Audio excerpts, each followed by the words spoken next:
quieta. 1, 2, 3, 4, 5, ja.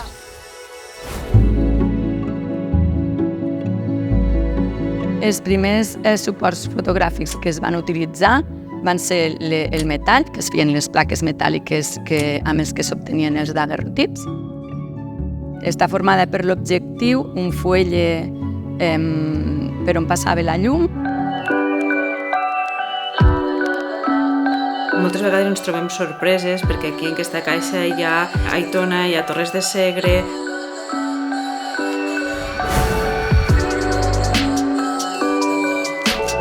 I al final també és això el que m'agrada, no? Aquesta tensió i aquesta intriga de m'ha sortit bé o no ha sortit bé, què sortirà.